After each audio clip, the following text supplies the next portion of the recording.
चलो आज का टॉपिक स्टार्ट करते हैं, हिस्ट्री ऑफ ओआईसी। तो ऑर्गेनाइजेशन ऑफ इस्लामिक कोऑपरेशन, तो ये क्या है, इसका हिस्ट्री कैसे कैसे डेवलप हुआ, ऑर्गेनाइजेशन कैसे बना। तो ये इस हिस्ट्री है कि अरब वर्ल्ड कैसे कैसे एक साथ आया और फिर ऑर्गेनाइजेशन एक फॉर्म हुआ। तो इसका जो अगर पीछे जाए तो ये हिस्ट्री कहाँ से हो रहा है, तो ये हिस्ट्री स्टार्ट हो रहा है, जो सिक्स्थ डे वॉर था वो 1967 का। अच्छा, किसी को याद है, हाथ हैंड रेज़ करना कि सिक्स्थ डे वॉर अ, कौन था उसमें जो बहुत स्ट्रॉन्ग था? सिक्स्थ डे वॉर जो हुआ था, कौन-सा कंट्री बहुत स्ट्रॉन्ग वो हुआ था और बहुत सारा टेरिटरी को एनेक्स कर लिया था, मतलब जीत लिया था? जिसको याद होगा वो हाथ उठाओगे।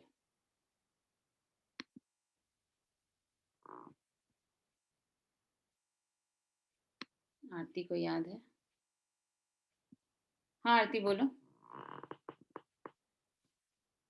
याद नहीं है, गेस कर रहे, शायद इजराइल था। हाँ, इज़राइल ही था। ठीक है। इज़राइल ही था, थोड़ा-सा याद दिला दें कि वो गोलन हाइट्स, फिर उसके बाद वो जो सिनाई पेनिनसुला जो था, इजिप्ट का जो पार्ट है, वो सबको वो कैप्चर कर लिया था। तो इस ये जो शॉकिंग डिफीट जो अरब कंट्रीज़ का हुआ था, इजिप्ट, जॉर्डन, सीरिया ये सब का, तो ये इसके बाद ना और फिर ईस्ट जेरूशलम को भी अपने कैप्चर में ले लिया था। ईस्ट जेरूशलम एक्चुअली वो पैलेस्टीन और इज़राइल का अगर हिस्ट्री पहले से वो करोगे तो जेरूशलम, पूरा जेरूशलम यानी वेस्ट जेरूशलम तो उसके अंडर था ही। ईस्ट जेरूशलम जिसको पैलेस्टीन अपना बोलता है कि ये मेरा कैपिटल है, उसको भी वो कैप्चर कर लिया था। मतलब पूरा जेरूशलम अभी क्या है, तो अभी इज़राइल के कब्ज़े में है। तो ईस्ट जेरूशलम को भी कब्ज़े में ले लिया था और उसमें जो अरब वर्ल्ड को सबसे ज़्यादा जो शॉक लगा था, वो उसमें जो अल अज़्का मॉस्क था, जो उन लोगों का होलीएस्ट प्लेस है, थर्ड होलीएस्ट प्लेस मक्का और मदीना के बाद। तो उसके बाद उन लोग मतलब अ, वो तब ये ऑर्गेनाइज़ेशन बनाने का एक थॉट आया कि अरब वर्ल्ड के साथ मतलब अरब वर्ल्ड को एक स्ट्रॉन्ग ऑर्गेनाइज़ेशन का ज़रूरत है। ठीक है? तो अब आते हैं आगे-आगे और क्या हुआ। तो फिर ये जो अल-अज़्का मॉस्क हुआ, तो अल-अज़्का मॉस्क में ना एक पल्पिट था, जो कि वो एक वंडर था उस टाइम का, 12th सेंचुरी का, वो जो वुडन स्ट्रक्चर था, वो बहुत बहुत ही अनोखा था। तो उसको क्या हुआ कि एक रोहन, डेनिस माइकल रोहन, वो क्या किया कि वो इज़राइल गया और वो उसको केरोसिन डाल के और उसको पूरा जला दिया। और इसके बाद मतलब बोलते हैं कि सारे अरब वर्ल्ड में मतलब तहलका मच गया कि उन लोगों का होली प्लेस को इस तरह से मतलब तहस-नहस कर दिया गया। तो फिर बोलते हैं कि ये जो पब्लिक आउटरीच ट्रिगर किया और फर्स्ट कॉन्फ्रेंस जो इस्लामिक गवर्नमेंट का हुआ, वो रबात, मोरक्को में हुआ। ठीक है? 1969। तो उस वहाँ पे फिर ये मतलब रिज़ॉल्यूशन लाया गया कि पैलेस्टीन का जो टेरिटरी है वो प्रोटेक्ट करना है और जो ये आर्सन अटैक हुआ है, मतलब जो जला करके मतलब धर्म के विरुद्ध जो अटैक हुआ है और जलाया गया है, इसको इसका निंदा किया गया। तो रबात कॉन्फ्रेंस बोलते हैं कि इसका जो ऑर्गेनाइज़ेशन का नींव डाला, रबात कॉन्फ्रेंस। तो रबात कहाँ है? तो मोरक्को का कैपिटल वो है रबात। तो फिर उसके बाद इसी को लेके हिस्ट्री है। तो उसमें पूरा मुस्लिम मेजॉरिटी जो भी कंट्रीज़ थे वो थे। फिर उसके बाद वहाँ पे जो इंडियन एम्बेसडर थे, former Indian ambassador Morocco, Gurbachan Singh, वो भी इनवाइट किया गया था उनको भी इनॉग्रल समिट में।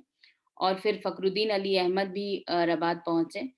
तो उस समय क्या था ना, इंडिया का जो स्टैंड मतलब इंडिया का जो पोज़ीशन था वो बहुत मिक्स टाइप का था, क्योंकि अहमदाबाद में राइट भी हुआ था और फिर रिसेंटली जो बोलते हैं कि 65 में वॉर भी हुआ था। फिर उसके बाद 71 का पाकिस्तान के साथ, सॉरी 71 का तो अभी बाद में आता है बात। तो नहीं, उस 65 का वॉर जो ऑलरेडी हो चुका था पाकिस्तान के साथ।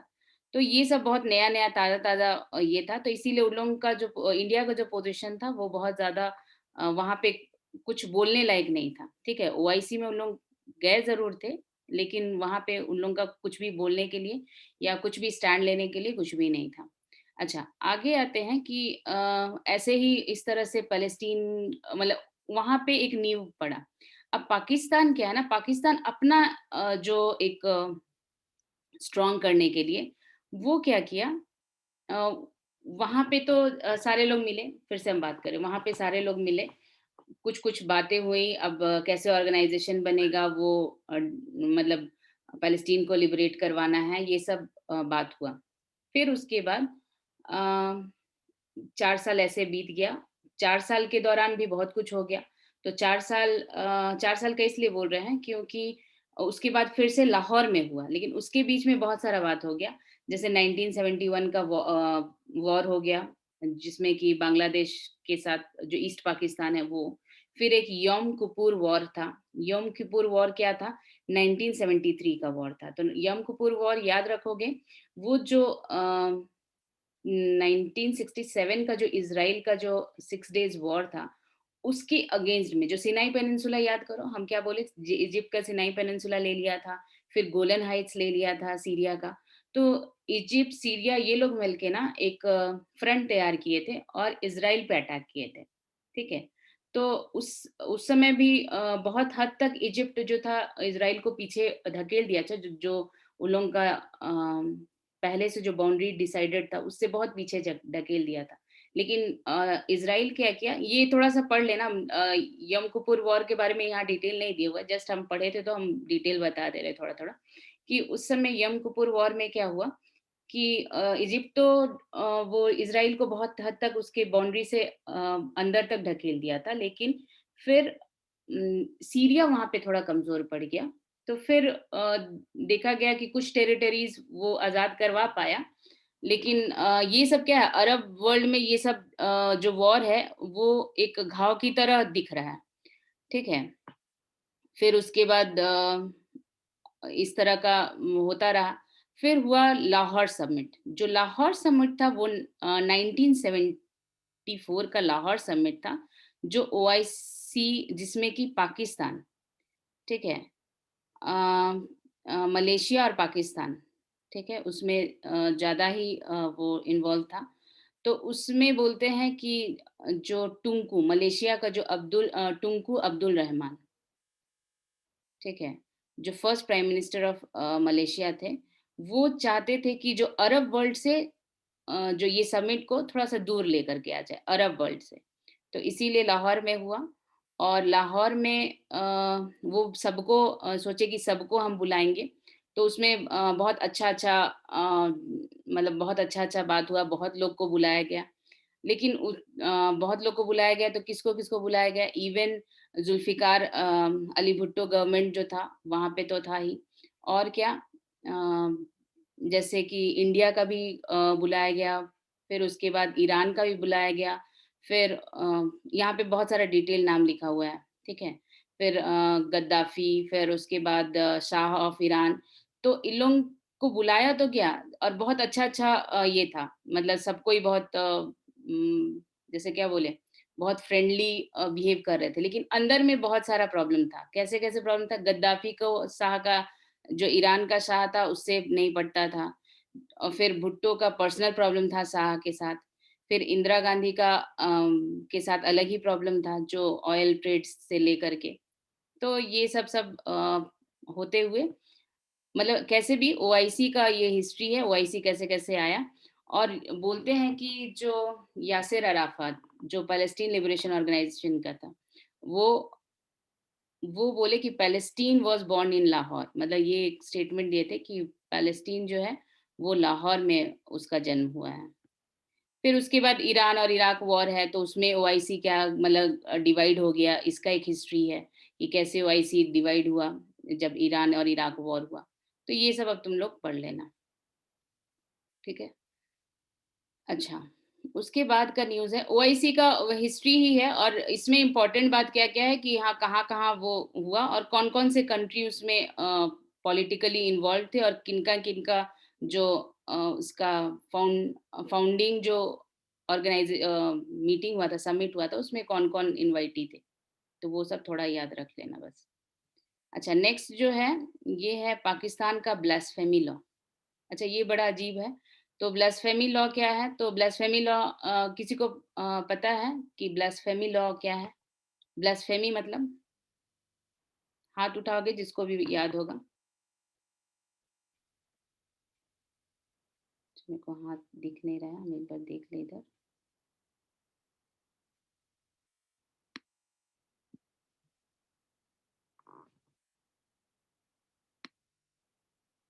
हुँ। हाँ, निमेश बोलो। धर्म के विरुद्ध जाता है जो लोग, उस पे ब्लास्फेमी लॉ लगता है। आरती को क्या बोलना है? जो भगवान के खिलाफ मतलब उनके गॉड के खिलाफ जो बोलता है तो वो मतलब ब्लास्फेमी ईश लॉ लगता निंदा, मतलब ईश्वर का निंदा, मतलब उनके ईश्वर का निंदा, वो ब्लास्फेमी लॉ हुआ, मतलब ब्लास्फेमी हुआ। ठीक है? वो ज़्यादा अच्छा है, मतलब अच्छा आंसर यही है कि ईश्वर के खिलाफ जो बोलते हैं। ठीक है? हाँ, शिवम तो वो चैट में देख लेंगे हम। ठीक है? तो ये पाकिस्तान में क्या है ना कि अगर मतलब ये बोला जा रहा है कि ये जो ब्लास्फेमी लॉ है, ज़्यादातर जो है क्रिश्चियन कम्युनिटी को टारगेट कर रहा है। तो इस यहाँ का जो ब्लास्फेमी लॉ है, इसमें क्या है कि अगर प्रोफेट मोहम्मद के अगेंस्ट, ठीक है, बोले तो तब तो लग ही गया। अगर मतलब जस्ट इनडायरेक्ट वे में भी अगर उनको बोले, तो भी वो इस पे ये लॉ लगता है, ठीक है? तो भी वो उनको होगा, उन पे ये लॉ लगेगा और इसमें कैपिटल पनिशमेंट है, मतलब कि डेथ सेंटेंस दिया जाएगा। तो यही था ये पाकिस्तान का जो ब्लास्फेमी लॉ है। और क्या है, तो यहाँ पे एक न्यूज़ जो है कि एक हाफिज़, जुनैद हाफिज़ का है, जो एक इंग्लिश डिपार्टमेंट के फैकल्टी थे, तो उन पे ये ब्लास्फेमी लगा था और फिर 2019 में उनको death sentence court of Multan दे दी, जबकि बहुत लोग मतलब ये किए, मतलब कोशिश किए कि ये हट जाए या जजेस को मतलब कुछ सॉफ्ट मतलब ट्रीटमेंट मिले, लेकिन वहाँ पे ना अगर ब्लास्फेमी लॉ के तहत अगर उनको अरेस्ट कर लिया गया, तो बोलते हैं कि वहाँ पे कोई भी मिलते ही नहीं हैं लॉयर्स जो कि उनके अगेंस्ट केस लड़ सके। तो जो जुनैद के फादर थे, वो लॉयर लेकर के भी आए, लेकिन उनको पहला ही दिन इतना ज़्यादा हरास कर दिया बाकी जो कुछ 200 लॉयर्स थे, कि वो फिर छोड़ ही दिया। तो ये वहाँ का एक और प्रॉब्लम है कि कोई लॉयर ही नहीं मिलेगा, जो कि उसका केस लड़ सके। और वहाँ पे एक बैंड ऑर्गेनाइज़ेशन भी है, सिपाही-ए-सहाबा, जो कि वहाँ का जो रूल है, मतलब अगर वहाँ पे अगर कोई चाहे भी कि हाँ, इसको अगर थोड़ा कंसिडर किया जाए या फिर डेथ सेंटेंस नहीं देके कुछ पनिशमेंट देके छोड़ दिया जाए, तो भी उन लोग क्या है कि उन लोग वही पूरा वॉयलेंस और सारा कुछ शुरू हो जाता है, पेट्रोल बॉम्ब्स फेंकना शुरू, मतलब वहाँ पे क्या हो जाता है, एक दंगा होना शुरू हो जाता है। तो इसी को लेके था कि क्रिश्चियंस जो है लार्जेस्ट रिलीजियस माइनॉरिटी जो है पाकिस्तान का, इस लॉ में बहुत ज़्यादा टारगेटेड है। तो इसको लेके न्यूज़ है और ये बाकी डिटेल पढ़ लेना, और भी पहले का भी है कि बहुत बार ऐसा हुआ है, जो उन लोगों को तो किया ही गया है, प्लस उन लोगों का प्रॉपर्टीज़ को भी डिस्ट्रॉय किया हुआ है। अच्छा, यहाँ पे एक प्रॉफिट पीबीयूएच ऐसा ही लिखा हुआ था। अच्छा, प्रॉफिट के साथ ना पीबीयूएच लिखा हुआ रहता है। बहुत जगह देखे होंगे प्रॉफिट पीबीयूएच। तो कोई बताएगा पीबीयूएच का क्या है? Peace be upon him.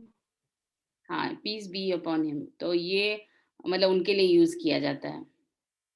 अच्छा ठीक है, बाकी ये तुम लोग पढ़ लेना कि कैसे-कैसे, क्या-क्या हुआ।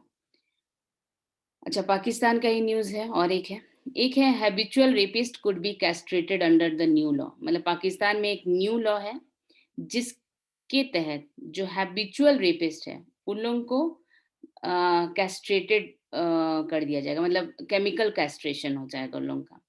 तो इसमें ये प्रेसिडेंट आरिफ अलवी अप्रूव्ड किए हैं, new anti rape ordinance approve किए हैं।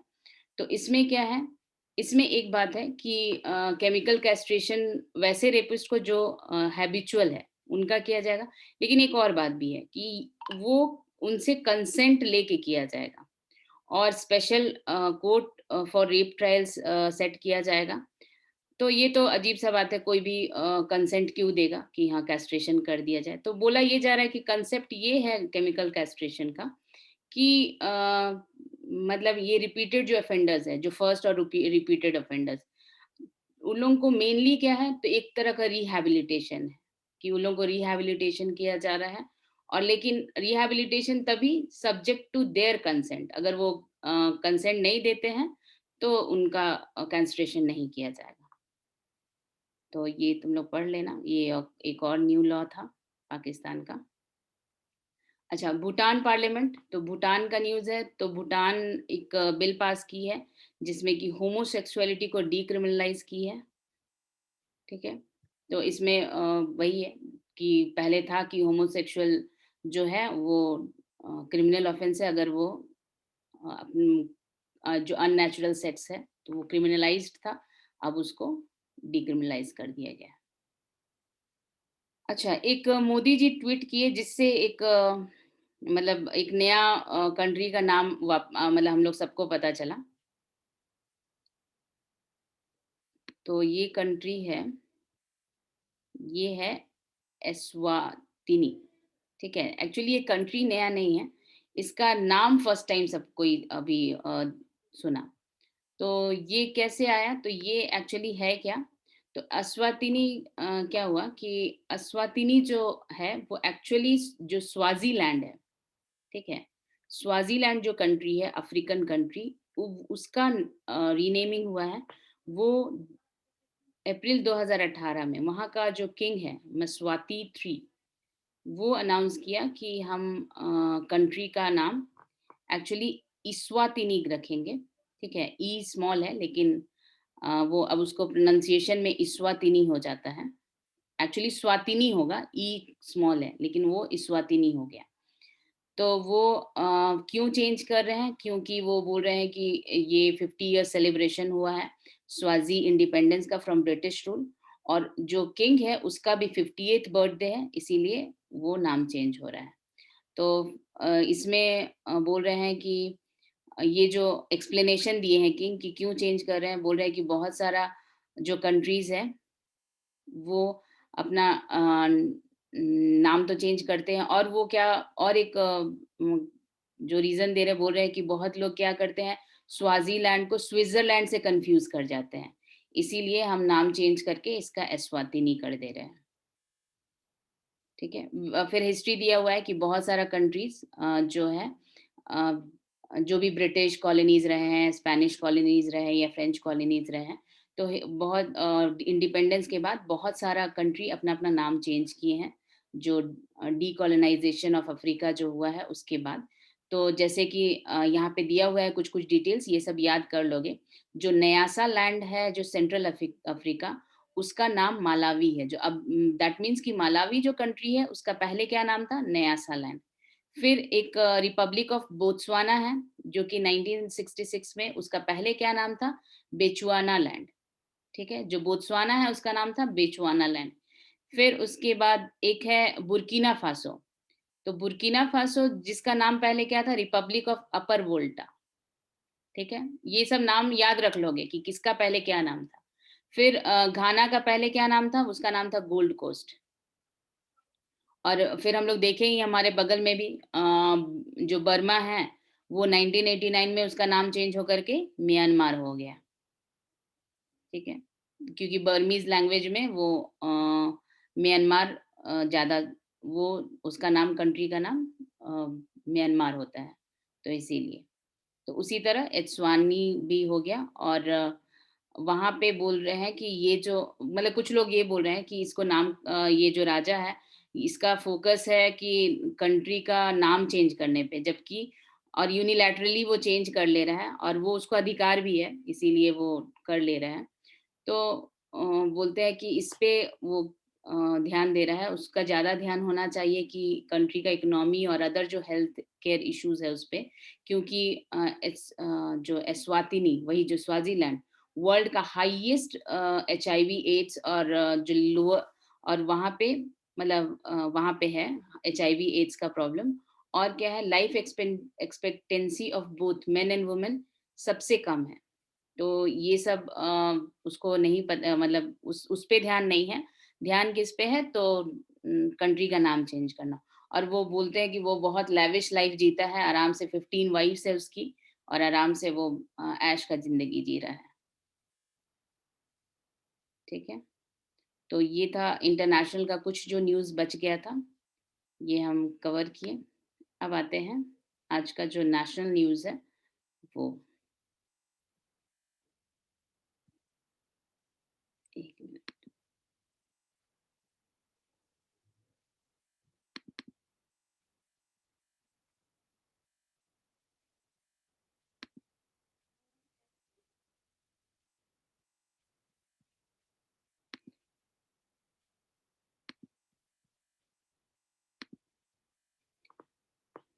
अच्छा, ये शेयर हो गया ना शीट, सबको दिख रहा है ना? Yes ma'am. Hmm. Yes, ma'am. यहाँ पे और एक न्यूज़ है, मतलब ये ये दिल्ली हाई कोर्ट का है। तो ये भी है कि एक अजीबोगरीब है। क्या हुआ है कि एक मतलब केस आया है। क्या केस है, तो जो HIV पॉजिटिव मैन है, ठीक है, वो रेप किया।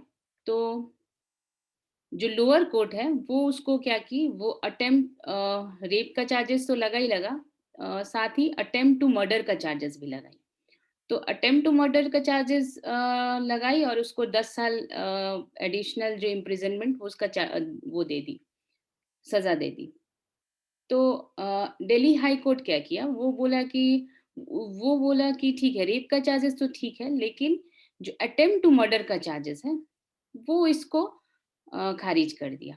वो ये दलील दिया कि अगर HIV पॉजिटिव अगर रेप करता है, तो अगर हम वो अटेम्प्ट टू मर्डर का अगर चार्जेस लगाते हैं, तो अगर कोई HIV पॉजिटिव मैन किसी पार्टनर के साथ कंसेंट करके भी अगर करता है सेक्सुअल रिलेशन, तो भी उस पे अटेम्प्ट टू मर्डर का चार्जेस लगना चाहिए।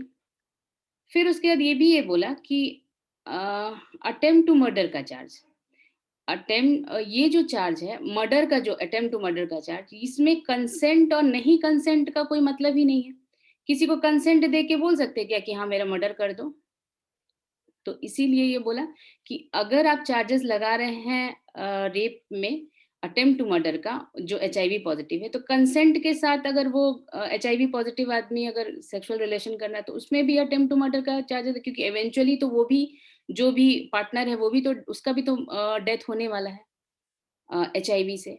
तो इसीलिए उसमें भी अटेम्प्ट टू मर्डर का चार्जेस लगना चाहिए। तो फिर बात ये उठता है कि अटेम्प्ट टू मर्डर का चार्जेस के लिए कंसेंट और नहीं मतलब मर्डर का चार्ज कोई तो नहीं बोलेगा कि हाँ मर्डर करो मेरा कंसेंट है, मर्डर मेरा मत करो मेरा कंसेंट नहीं है। तो इसीलिए ये तो होता ही नहीं है, मतलब ये इसका कोई मतलब ही नहीं है।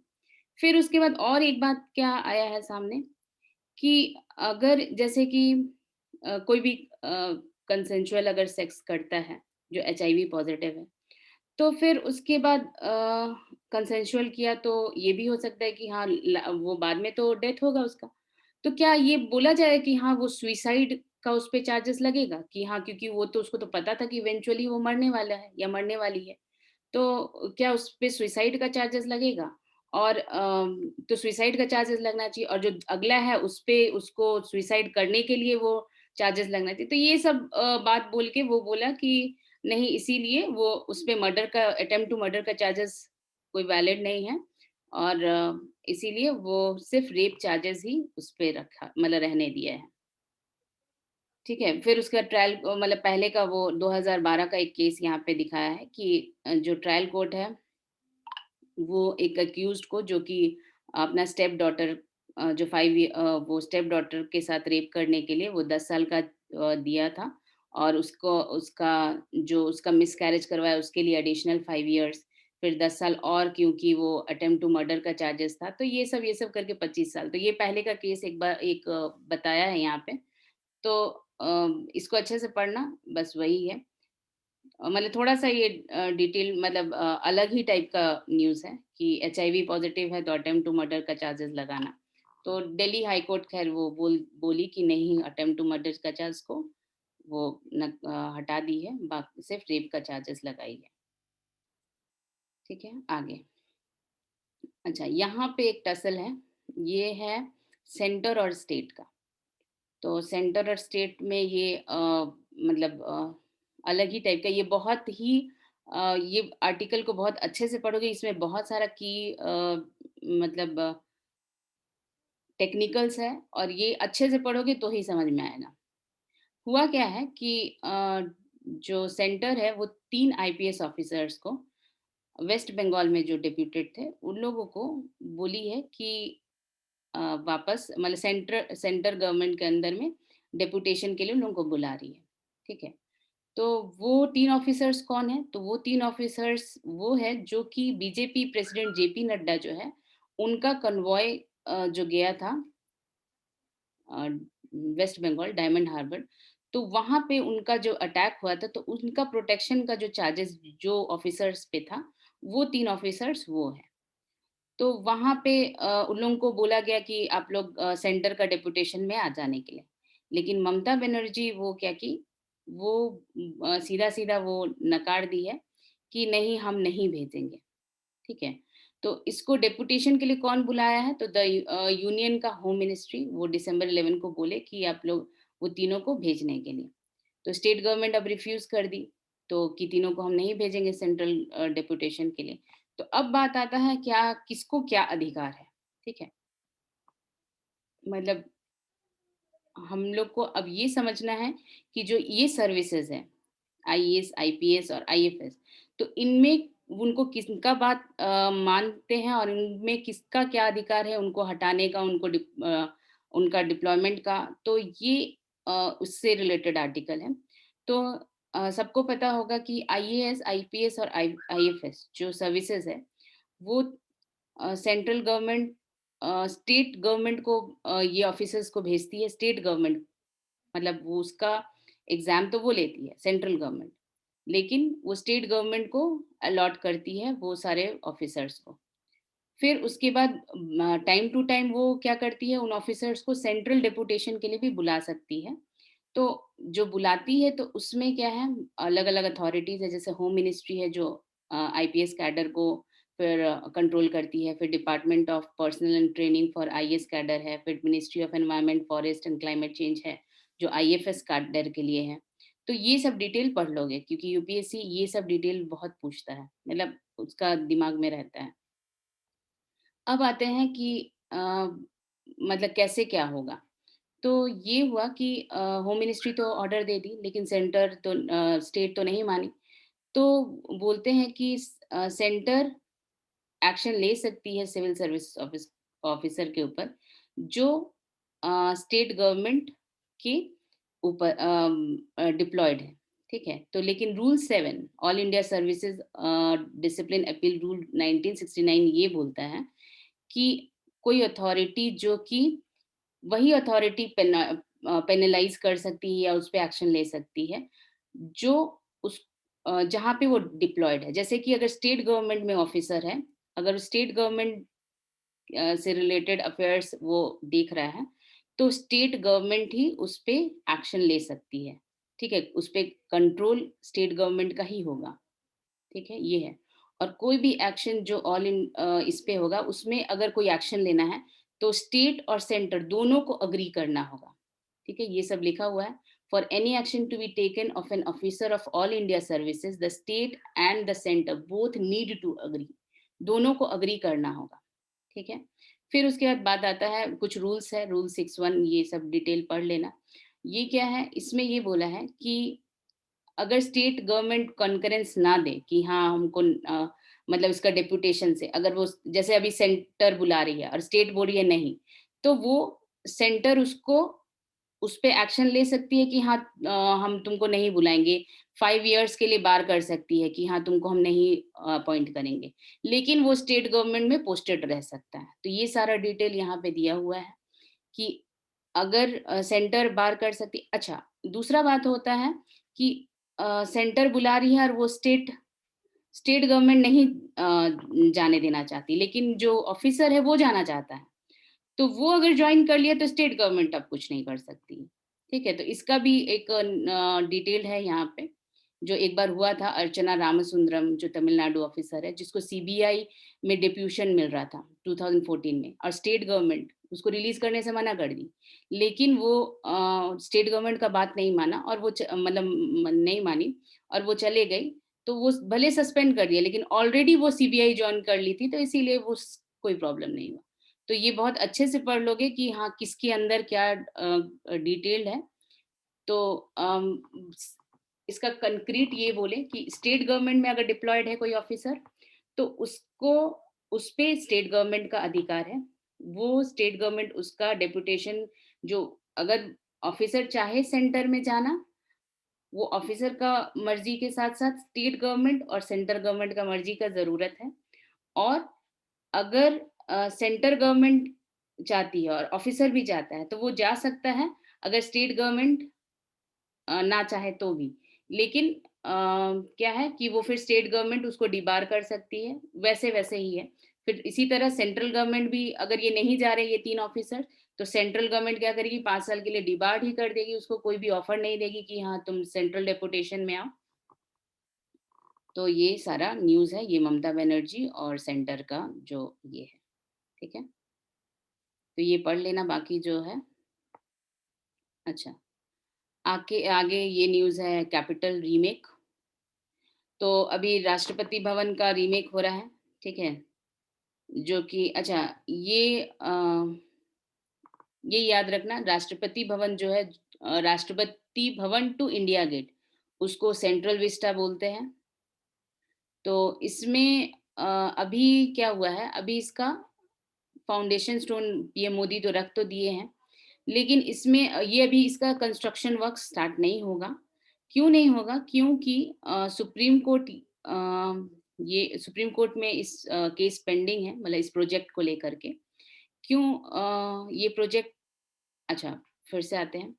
पीएम मोदी, पहले ही न्यूज़ था कि पीएम मोदी बोले कि हम राष्ट्रपति भवन फिर से वो पार्लियामेंट हाउस बनवाएंगे, क्योंकि 100 साल पुराना हो चुका है, यहाँ पे जगह बहुत कम है। उनका ये दलील है, यहाँ पे जो एमपीज है उसके लिए जगह कम है, स्ट्रक्चरली ये अनसेफ है। फिर उसके बाद इसमें जो वर्क स्पेस है वो मॉडर्न लेजिस्लेचर के हिसाब से मतलब नहीं है। फिर उसके बाद और क्या है कि ये बोले हैं कि अभी जो डिलिमिटेशन कमीशन जो 2026 के सेंसस के बाद जो 2031 में जो कंस्टिट्यूएंसीज अगर नए आएंगे, तो हो सकता है कि न्यू सीट्स क्रिएट हो, मतलब पार्लियामेंट का, तो उस समय फिर जगह कम पड़ जाएगा। तो ये सब दलील देके बोले थे कि हम नया राष्ट्रपति मतलब जैसे पार्लियामेंट हाउस बनवाएंगे। तो उसमें क्या है कि जो कुछ लोग कुछ जो बाकी ऑपोजिशन के और बहुत सारे जो अलग-अलग पार्टीज के लोग ये बोले कि अभी पेंडेमिक है, कोविड का टाइम है, ऐसे ही मतलब एक्स्ट्रा खर्च करना और अभी ज़रूरत नहीं है तो क्यों करना? इसको लेके ऑपोजिशन लीडर्स क्वेश्चन किए थे। और इवन ये भी बोले कि जैसे कि इतना सारा ट्रीज जो कि 90 साल 100 साल पुराना है, इसको काटना, तो ये ठीक नहीं है, तो उसका क्लियरेंस भी नहीं है। तो इसके लिए सुप्रीम कोर्ट में अभी पेंडिंग है। तो सुप्रीम कोर्ट गवर्नमेंट को अलाउ की है कि हाँ ठीक है, फाउंडेशन स्टोन सेरेमनी तो आप कर लीजिए, लेकिन अभी कोई भी कंस्ट्रक्शन नहीं करना है, किसी भी स्ट्रक्चर को गिराना नहीं है, जो आसपास के स्ट्रक्चर को गिराना पड़ेगा वो गिराना नहीं है, कोई भी ट्रीज नहीं कटेगा, वो जब तक की रूलिंग नहीं आ जाए, इस केस का जो वर्डिक्ट है वो नहीं आ जाए तब तक ये नहीं करना है। तो ये जो प्लान जो पार्लियामेंट हाउस का जो प्लान है वो अहमदाबाद एससीबी डिजाइन और प्लानिंग मैनेजमेंट करेगा। और इस बार का जो कंस्ट्रक्शन है वो ट्रायंगुलर शेप्ड पार्लियामेंट बिल्डिंग बनेगा, जो कि अभी का जो बिल्डिंग है उससे एडजेसेंट। और फिर उसके बाद ये बोल रहे हैं कि ये जो सेंट्रल विस्टा है वो उसमें 10 modern multi storey offices complex भी बनेंगे जो मिनिस्ट्रीज के लिए बनेंगे। बोलते हैं कि जो ऑल मिनिस्ट्रीज का जो जगह है वो उसी लाइन में रहेगा, ताकि क्या होगा कि मिनिस्ट्रीज इकट्ठा रहेंगे और ज्यादा काम कर सकेंगे। ये सब दलील दिए हुए हैं। ठीक है। और क्या है, तो ये क्वेश्चन पूछ ही दिया था कि इसको कौन, इस प्रोजेक्ट को कौन बना रहा है। तो ये टाटा प्रोजेक्ट, ये 971 करोड़ का है। ये खैर डेटा है, इतना इम्पोर्टेंट नहीं है। और बोल रहे हैं कि ये प्रोजेक्ट, हाँ और भी बहुत सारा दलील दिए हैं, हम तो उतना बोल दिए। और क्या बोल रहे हैं कि ये जो पार्लियामेंट बिल्डिंग अभी जो है, ठीक है, ये इंपीरियल लेजिस्लेटिव काउंसिल के हिसाब से डिजाइन था, बाई कैमरल पार्लियामेंट के हिसाब से डिजाइन नहीं था। बोलते हैं कि कुछ साल पहले वो उसमें 2 स्टोरी ऐड तो कर दिया गया, लेकिन फिर भी वो अभी भी उस हिसाब से नहीं है। मतलब 1956 में 2 स्टोरी और ऐड कर दिया गया, लेकिन उसको बाई कैमरल पार्लियामेंट के हिसाब से अभी उसको अच्छे से बनाएंगे। और 2022 तक ये कंप्लीट करने का बात है, विंटर सेशन तक, जब 75 इयर्स ऑफ इंडिपेंडेंस हो जाएगा। ठीक है। तो ये यही न्यूज़ था, वो रीमेक ऑफ पार्लियामेंट। अब आते हैं दूसरा। तो दूसरा न्यूज़ है, इसको पढ़ लेना आर्टिकल, वो क्या-क्या दलील दी है और मतलब क्या-क्या है। और वो इम्पोर्टेंट बात कि ये जो अभी जो ये बना रहा है, ये कौन बना रहा है, ये सब इम्पोर्टेंट है।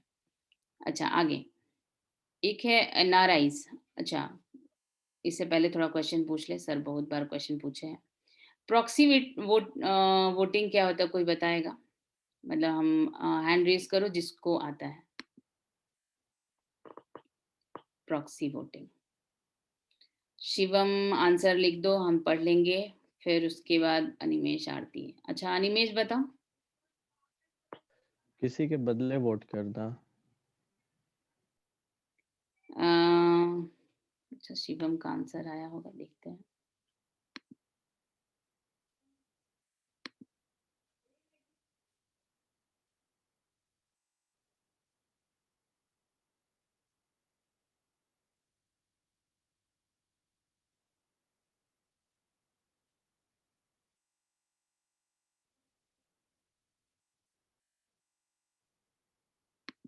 हाँ ठीक है, वो मतलब किसी के बदले उसका ऑथराइजेशन लेटर के साथ कि वो अगर एब्सेंट, मतलब वो नहीं आ सकता है, तो उसके बदले अगर वोट कर रहे हैं तो उसको प्रॉक्सी वोटिंग कर कहते हैं।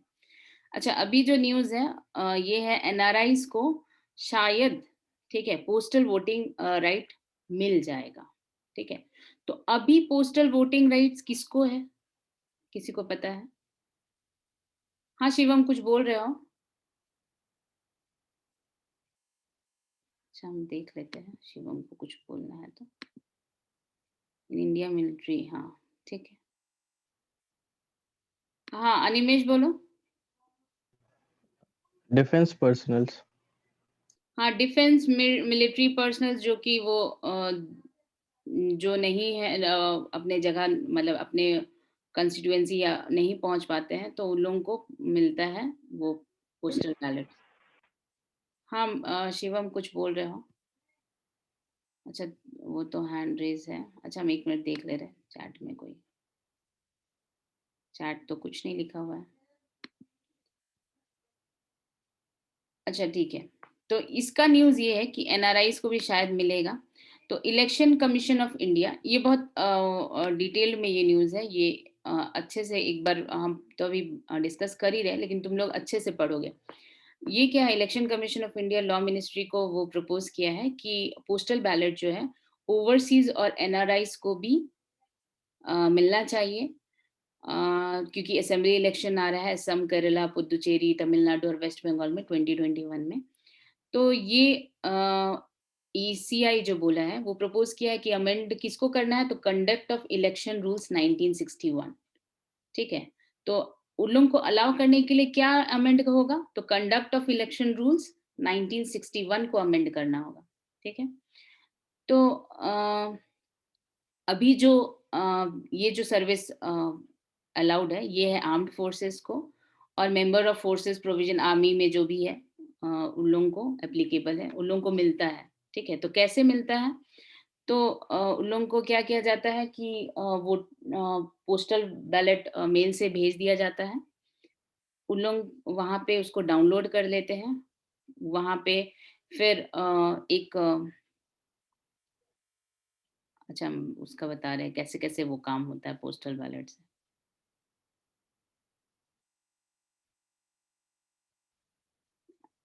अच्छा, उससे पहले वो डिस्कशन करने से पहले थोड़ा-सा और है उसके बारे में, वो पहले बात कर लें। तो ये क्या है ना कि जो हम फिर से वापस आएँगे उस बात पे कि हाँ, कैसे-कैसे काम होता है। तो ये पोस्टल बैलेट तो दिया जाता है। अभी ओवरसीज़ का जो करंटली उन लोग वोट कैसे करते हैं, ठीक है, इंडियन इलेक्शन में।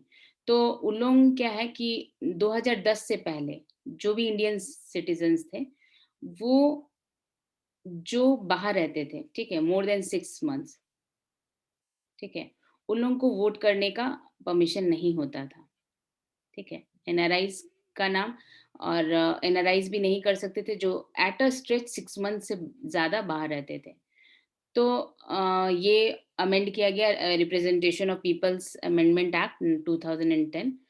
तो अ, इसमें NRIs who stayed abroad beyond 6 months have been enabled to vote, but only in the person at the polling station where they have been enrolled as an overseas electors. तो ये amendment करके ये बात तो किया गया था। लेकिन अभी क्या है, अभी उन लोगों को वोट देने का अधिकार नहीं है। मतलब उन लोग अभी पोस्टल बैलेट के थ्रू वोट नहीं दे सकते हैं। तो ये बात 2014 का इलेक्शन के टाइम में भी हुआ था, मतलब सॉरी 2019 के इलेक्शन के टाइम में, कि उन लोगों को प्रोविज़न ऐसा होना चाहिए कि अ, उन लोग भी पोस्टल बैलेट से वोट कर सकें। तो इसमें क्या हुआ कि इसको हम कन उसका क्रक्स खाली बता दे रहे हैं क्योंकि बहुत सारा डिटेल्स है।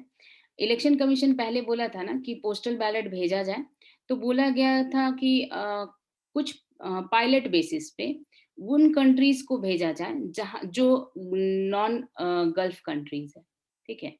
तो नॉन गल्फ कंट्रीज़ जैसे ऑस्ट्रेलिया, जर्मनी, ये सब कंट्रीज़ में जो लोग रहते हैं, उन लोगों को पोस्टल बैलेट वाला जो सिस्टम है, पहले ये वाला बात हुआ था कि पोस्टल बैलेट उन लोग मतलब उन लोगों के लिए इस तरह का वोटिंग का सिस्टम बनाया जाना चाहिए। तो बात ये उठा कि नॉन गल्फ कंट्रीज़ क्यों? तो वहाँ पे रीज़न ये दिया गया कि नॉन गल्फ कंट्रीज़ इसलिए क्योंकि गल्फ कंट्रीज़ तो वहाँ पे तो डेमोक्रेसी है नहीं। तो मतलब मोस्ट ऑफ द जैसे कतर-वतर वो सब में तो है नहीं। तो वहाँ पे लाइन लग कर के और फिर उस ऑफ़िसर से साइन करवाना पड़ता है।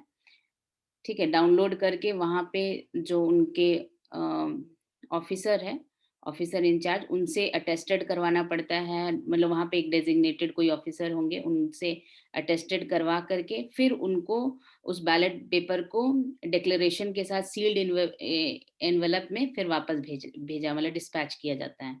तो क्या वो जो ओवरसीज़ इलेक्टर जो रहेंगे, वो लाइन लग करके जो गल्फ कंट्रीज़ में रहेंगे, वो लाइन लग करके क्या उतना उन लोगों को परमिशन होगा कि उतना भीड़ लगा के उन लोग लाइन लगने का और उन लोगों को फिर परमिशन लेकर के और फिर भेजने का। तो इसीलिए बोला गया कि पायलट बेसिस पे वही कंट्रीज़ को दिया जाए जैसे कि United states, Canada, New Zealand, Japan, Australia, Germany और गल्फ कंट्रीज़ को इंक्लूड नहीं किया जा रहा था उस समय। तो ख़ैर उस समय तो बात ही वो ख़त्म हो गया क्योंकि वो आया वो बिल और फिर उसके बाद वो ख़त्म भी हो गया क्योंकि 16th लोकसभा डिसॉल्व हो गया और वो ख़त्म भी हो गया, वो बात।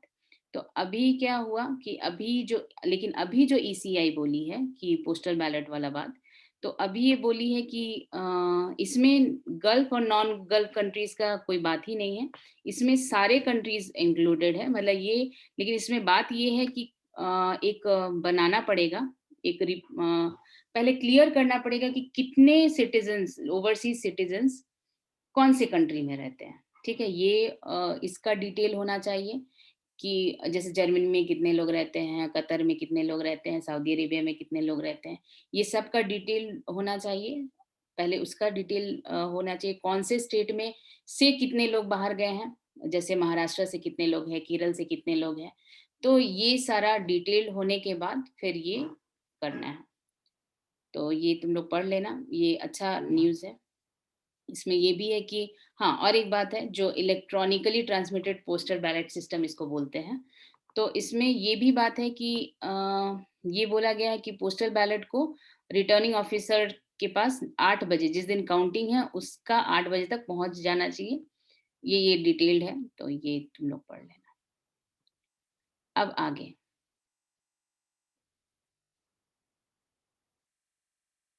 अच्छा याद रखोगे, पहले ये पायलट बेसिस पे बोला गया था सिर्फ नॉन गल्फ कंट्रीज के लिए, लेकिन इस बार जो ईसीआई जो बोले, इलेक्शन कमीशन ऑफ इंडिया जो बोली है, ये सबके लिए है, मतलब सारे एनआरआईज और ओवरसीज जो सिटीजन्स है उन लोगों के लिए बोली है। लेकिन वो डिस्क्रिमिनेशन नहीं की है कि गल्फ कंट्रीज या नॉन गल्फ कंट्रीज, अभी सारे लोगों के लिए ये बोला जा रहा है। तो बोला जा रहा है कि असेंबली इलेक्शन जो आएगा उससे पहले ये प्रोविजंस हो जाए तो अच्छा है। अभी देखते हैं क्या डिसीजन होता है। अच्छा, और क्या है इलेक्शन कमीशन का, और एक इनिशिएटिव क्या है कि वो बोल रहे हैं कि जो वोटर कार्ड है वो फोन पे, मतलब फोन पे आ जाए तो अच्छा है। तो इलेक्टर्स फोटो आइडेंटिटी कार्ड जो एपिक बोलते हैं, वो इलेक्ट्रॉनिक फॉर्म में आ जाए तो उसके लिए क्या होगा, मतलब कि अभी तो वो स्टार्ट नहीं हुआ है, लेकिन अभी जो बोल रहे हैं कि जो न्यू वोटर्स कार्ड जो बनेंगे, उसमें क्या करना है कि इलेक्ट्रॉनिक, जैसे उसमें फ़ोन नंबर और अपना ईमेल आईडी दे देना है, और जिससे क्या होगा कि वो जो प्रोड्यूस होगा, जो ओरिजिनल कॉपी उसको डाउनलोड कर सकते हैं, वो पीडीएफ फॉर्म में होगा, और एज़ अ वो मतलब अपने साथ कैरी भी कर सकते हैं। और जो लोग ऑलरेडी एग्जिस्टिंग जिनके पास जो वोटर्स हैं, उन लोगों को क्या करना पड़ेगा, री-वेरीफाई करवाना पड़ेगा और अपना डिटेल्स, जैसे केवाईसी प्रोसेस करते हैं ना, उस तरह से केवाईसी प्रोसेस करके अपना ईमेल आईडी और फ़ोन नंबर जा कर के कार्ड के साथ देना है। और फिर क्या होगा, उसमें पीडीएफ फाइल जनरेट होगा, और पीडीएफ फाइल आप डाउनलोड भी कर सकते हो अपने फ़ोन पे, कंप्यूटर पे, सॉफ्ट कॉपी, और उसमें क्यूआर कोड भी होगा। और मतलब उसमें जिसमें कि क्यूआर कोड में क्या, जो वोटर्स एनरोलमेंट डिटेल होगा, नेम होगा, डेट ऑफ बर्थ होगा, एड्रेस होगा, ठीक है। तो इसमें दलील क्या है, दे रहा है इसी कि, इसी दे रहा है कि उसमें जो प्रिंटिंग का कॉस्ट बचेगा, प्लस डिस्ट्रीब्यूशन, जो हार्ड कॉपी डिस्ट्रीब्यूशन का कॉस्ट, जिसमें कि टीचर्स और वो बहुत स्कूल स्टाफ्स एंड बहुत सारे जो गवर्नमेंट एम्प्लॉयज है, वो लगे हुए रहते हैं इसी काम में कि पहले वोटिंग के लिए वो डेटा कलेक्ट करते हैं, फिर उनका कार्ड बन के आता है, तो फिर डिस्ट्रीब्यूशन का काम करते हैं।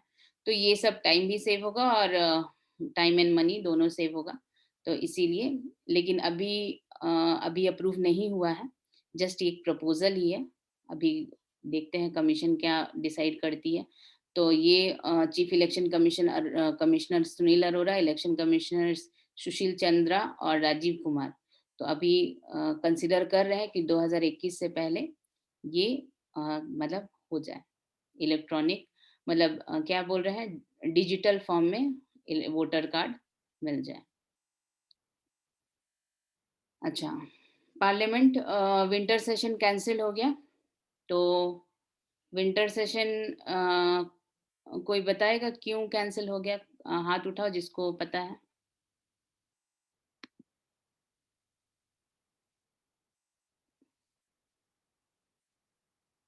शिवम को पता है, बाकी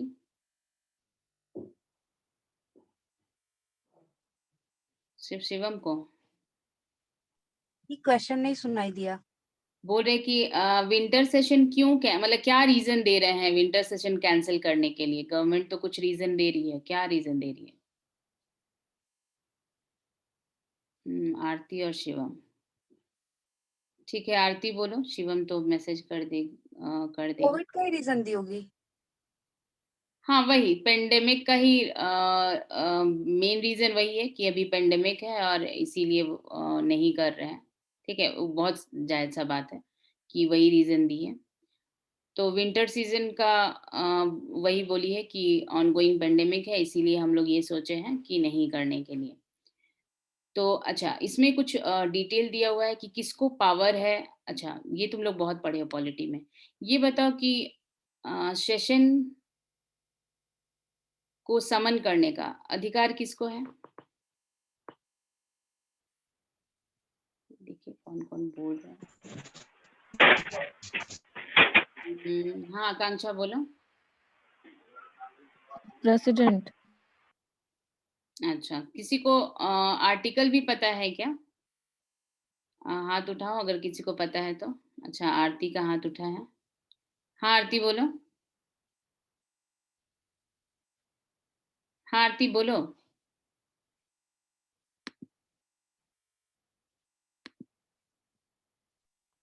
दी गलती से उठ गया था फिर से, लेकिन क्वेश्चन पूछ दीजिए दी, सुने नहीं क्वेश्चन, बोल रहे हैं ये कौन डिस्टर्ब से हुआ। आर्टिकल में लिखा हुआ है, मतलब कौन से आर्टिकल के तहत प्रेसिडेंट को अधिकार है वो पार्लियामेंट को समन करने का? नहीं याद नहीं है दी मेरे को। कोई बात नहीं, लेकिन याद रख लोगे आर्टिकल 85, ठीक है? इसमें आया है आर्टिकल में, तो ये आर्टिकल 85 है, ठीक है? समन करने का और प्रोरोग करने का, ठीक है? तो इसमें बात उठा है कि डिसीजन किसका है, तो ये मतलब कन्वीन करने का सेशन ऑफ पार्लियामेंट, तो ये रेस्ट विद गवर्नमेंट, ये इसमें ऐसा लिखा गवर्नमेंट मतलब वही। और फिर क्या है, तो ये बोल रहे हैं कि cabinet committee of parliamentary affairs वो बोली है, जो जिसमें कि करेंटली 9 मिनिस्टर्स हैं, वो लोग बोले हैं कि अभी जो अ, इसी के कारण विंटर सेशन नहीं हो रहा है। अच्छा, अब आते हैं कि जो हमारा कन्वेंशन है कि कितना पार्लियामेंट मीट करता है, कितना बार, तो कन्वेंशन के हिसाब से 3 बार मीट करता है। ये सब डिटेल्ड इसमें है। बजट सेशन सबसे लंबा होता है, जो एंड ऑफ जनवरी में होता है, फिर जो अप्रैल के फर्स्ट वीक में या मई में खत्म हो जाता है। फिर उसके बाद बजट सेशन में भी कुछ दिन का ब्रेक होता है, ठीक है? वो डिस्कशन के लिए बजट्स का पॉइंट्स को। फिर उसके बाद मॉनसून सेशन होता है, जो यूजुअली जुलाई से अगस्त तक रहता है। फिर उसके बाद विंटर सेशन होता है, जो कि नवंबर-दिसंबर में होता है। तो ये जो जनरल स्कीम जो सेटिंग हुआ था, ये 1955 में जनरल पर्पस कमिटी जो लोकसभा है, ये सेटिंग की थी, ठीक है? तो सारे उस समय के government prime minister Jawaharlal Nehru वो अ अ, मतलब वो थे उस समय। अच्छा, अब आते हैं summoning of parliament is specified in article 85, ठीक है? वो समन कर सकता है, प्रोरोग करता है। तो ये प्रोविज़न किससे बेस्ड है? तो गवर्नमेंट ऑफ इंडिया एक्ट 1935, ठीक है? ये थोड़ा बहुत डिटेल है। अच्छा, इसमें कुछ-कुछ और भी बात दिया हुआ है। मतलब कॉन्स्टिट्यूशन जब बन रहा था तब का भी थोड़ा बहुत बात दिया हुआ है, ठीक है?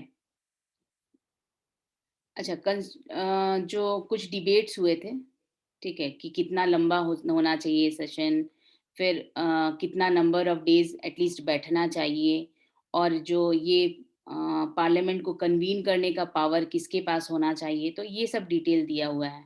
तो इस डिबेट में 3 जो कॉन्स्टिट्यूएंट असेंबली का हाइलाइटेड 3 इश्यू क्या था? The number of sessions in the year, कितना सेशंस होना चाहिए? The number of days of the sitting, कितना दिन उन लोगों को बैठना चाहिए? और who should have the power to convene the parliament, ठीक है? तो ये बिहार के हैं, ये केटी शाह, उनका ओपिनियन ये था कि पूरे साल through out the year parliament को बैठना चाहिए और उनको बीच-बीच में ब्रेक मिलना चाहिए, ठीक है? जैसे कि अमेरिका और ब्रिटिश लेजिस्लेचर वो बैठती है टाइम टू टाइम, मतलब उन लोगों को, और उन लोग more than 100 days in a year बैठती है, ठीक है? और प्रोफ़ेसर शाह ये भी मतलब उनका ये भी कहना था कि जो प्रिसाइडिंग ऑफ़िसर जो 2 हाउसेस के हैं, तो उन लोगों को पावर होना चाहिए ये पार्लियामेंट कन्वीन करने का, मतलब इन सर्टेन सर्कमस्टेंसेस। तो लेकिन ये सब सजेशन डॉक्टर अंबेडकर नहीं माने। अब आते हैं, और भी बहुत सारा बात है कि पहले ये प्रपोज़ल रखा गया था ना, कुछ लोग बोल रहे थे कि पहले ये प्रपोज़ल रखा गया था कि साल में मतलब 1 साल से ज़्यादा का सेशन के बीच में 1 साल से ज़्यादा का गैप नहीं होना चाहिए।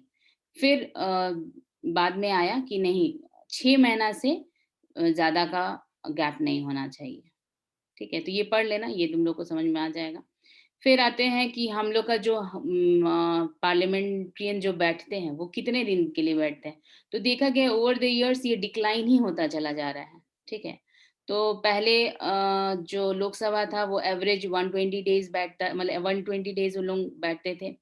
फिर धीरे धीरे वो 70 डेज हो गया, और फिर उसके बाद बोलते हैं कि क्यों रीज़न ये दिए हैं कि उन लोगों का वर्कलोड पार्लियामेंट का कम हो गया है, ज़्यादा टाइम उन लोग बाहर रहते हैं। और फिर ये भी बात है कि इस बार दिस ईयर पार्लियामेंट सबसे कम दिन 33 डेज़ ही मिली है। तो ये सब डिटेल है, ये पढ़ लेना। ठीक है, ये कॉन्स्टिट्यूशन का जो डिबेट वाला पार्ट है ये ज़रूर पढ़ना। इसमें ये डिबेट है कि पहले 12 मंथ्स था 2 सेशंस के बीच में, लेकिन बाद में उसको 6 मंथ्स कर दिया गया। ठीक है, अभी जो है देख लो, अभी है provision reduce to gap between the sessions to 6 months. ठीक है, तो अभी देखा जाए तो ट्वाइस, कम से कम ट्वाइस इन अ ईयर तो मिलना ही है। आगे दूसरा न्यूज़ है, ये है, अच्छा ये भी बहुत अजीब सा अभी सेंट्रल गवर्नमेंट का एक मतलब बात आया है।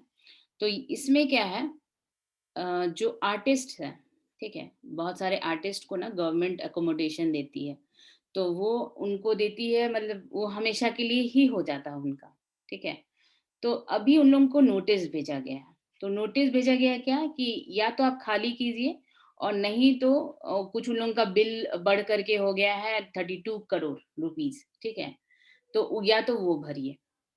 ठीक है, वो भरने के लिए, और नहीं तो फिर खाली कीजिए। उन लोगों को डेट दे दिया गया था कि दिसंबर 31, तो अभी तो खैर हम लोग जनवरी में पहुंच गए, ये थोड़ा पुराना न्यूज़ अभी हम लोग चल रहे हैं। तो दिसंबर 31 डेडलाइन दे दिया था कि उन लोगों को खाली कर देना है। तो इसमें बहुत सारे नामी आर्टिस्ट हैं, जैसे कि पेंटर जतिन दास, कथक डांसर पंडित बिरजू बिरजू महाराज, संतूर प्लेयर भजन सपूरी। तो ये जो union cultural minister Prahlad Patel है, ये उन लोगों को वही बोले हैं कि आप लोग खाली कीजिए। तो उन लोग, हम बता दिए कि उन लोगों को गवर्नमेंट हाउसेस देती है, कल्चरल कोटा होता था। मतलब 1970s में करीब 40 हाउसेस ऐसे थे नेशनल कैपिटल के, जो आर्टिस्ट लोग के लिए अलग रख दिए गए थे। ठीक है, कल्चरल कोटा के तहत। तो इन लोगों को अब क्या बोला जा रहा है कि इन लोगों को अब हटने के लिए, तो हटने के लिए क्यों बोला जा रहा है? तो इसमें उन लोग, गवर्नमेंट क्या दलील दे रही है? गवर्नमेंट ये बोल रही है कि ये जो कोटा है ठीक है उन लोगों को दिया जाएगा। तो बहुत आर्टिस्ट ऐसे हैं जिनके हायर्स या फिर हायर्स के भी मतलब बाद में आर्टिस्ट तो है नहीं, लेकिन उनका जो हायर्स है वो लोग इतने दिन से रह रहे हैं और अननेसेसरी ऑक्यूपाई करके रखे हुए हैं। और ये जो अकोमोडेशन है वो मतलब ये कोटा को कुछ और के लिए यूज़ किया जाएगा। तो इसीलिए यही दलील दिया हुआ है कि जो लोग रियल में जो अब आर्टिस्ट नहीं बचे हैं, उनके हायर्स लोग रह रहे हैं, तो इसीलिए उनको हटाने का बात बोला जा रहा है। लेकिन जो कुछ लोग हैं ये बोल रहे हैं कि अ, हम लोग तो रेडी है वेकेट करने के लिए, लेकिन वही वो बोला जा रहा है कि इस टाइम में, पेंडेमिक का टाइम में, हम अभी कहाँ पे जाएँगे, मतलब कहाँ जाएँगे और कहाँ घर खोजेंगे? और इतना तो उन लोग स्ट्रॉन्ग नहीं है जो कि वहाँ पे घर लेकर के रह सकें, दिल्ली जैसा एरिया में। तो इसमें बहुत सारे आर्टिस्ट जो है वो पंडित में बिरजू महाराज, जिनको नोटिस गया हुआ है, ठीक है? तो इन लोग तो आर्टिस्ट है, तो इन लोग यही बोल रहे हैं कि हम लोग को भी तो नोटिस मिला है, तो हम लोग को नोटिस क्यों? ठीक है, तो इसीलिए बहुत जो इवन जो आरएसएस का एक विंग है जो कि जो कल्चरल ये से रिलेटेड है, वो भी बोला है कि एक बार गवर्नमेंट को सोचना चाहिए, और एक बार दोबारा सोचे कि इस तरह से उन लोगों को हटाने का जो नोटिस दे दी है, हटने के लिए, वेकेट करने के लिए, इसको एक बार फिर से सोचे। तो जो कल्चरल मिनिस्टर है प्रहलाद सिंह, वो बोले कि ये जो है इस पे ठीक है हम फिर से सोचेंगे, लेकिन क्या है कि ये जो डिसीजन है ये सेंटर का लिया हुआ है, और सेंटर का टॉप मोस्ट लेवल पे लिया गया है, और कैबिनेट कमेटी को डिसाइड, मतलब ऑन अकोमोडेशन फिर डिसाइड करेगी कि हाँ इन लोगों को कैसे दिया जाए। लेकिन ये पहले मतलब कैसे इन लोगों को फिर से दिया जाए, वो कोटा में, कल्चरल कोटा में, लेकिन उससे पहले इन लोगों को वेकेट करना होगा। ठीक है, तो ये ही है न्यूज़ जो सेंटर वो दी है। आरएसएस का जो विंग है वो है संस्कार भारती, वो कल्चरल ऑर्गेनाइजेशन है, वो भी ये बोला है कि एक बार रिकंसिडर करो ये जो वेकेट करने के लिए बोला गया है। ठीक है, तो फिर नेक्स्ट न्यूज़ आता है, ये है नोएडा का जेवर। वहाँ पे नोएडा में एक इंटरनेशनल ग्रीनफील्ड एयरपोर्ट बन रहा है। अच्छा, ग्रीनफील्ड बताओ सर, सर का पेटेंट क्वेश्चन है, ग्रीनफील्ड क्या है? लड़की का हाथ उठ रहा है, और किसी का? शिवम का हाथ उठ रहा है।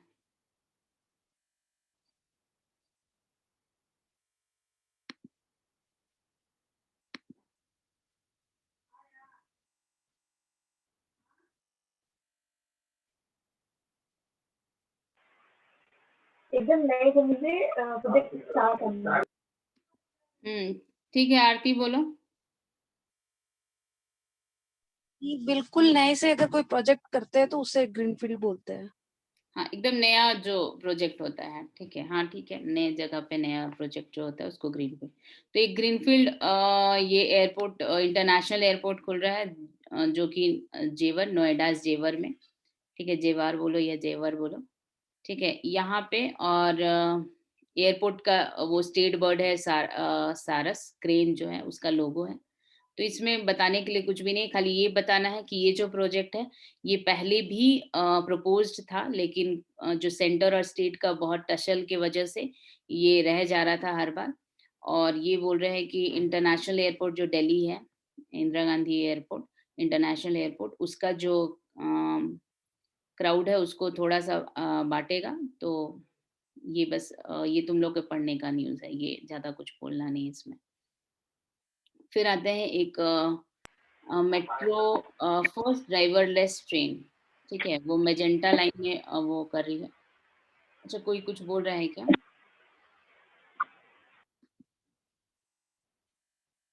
अच्छा, कोई नहीं, ठीक है। तो ये दिल्ली मेट्रो एक डीएमआरसी, ठीक है, दिल्ली मेट्रो रेल कॉरपोरेशन, यही है शायद। तो ये क्या है, एक ड्राइवरलेस, हाँ, ड्राइवरलेस ट्रेन स्टार्ट करिए नेक्स्ट वीक, मतलब अभी हो गया होगा, मेजेंटा लाइन में। जब ये कंट्रीज लार्जेस्ट रैपिड अर्बन मास ट्रांजिट है, 18 इयर्स ऑपरेशन। तो ये मेजेंटा लाइन के बारे में बता रहा है।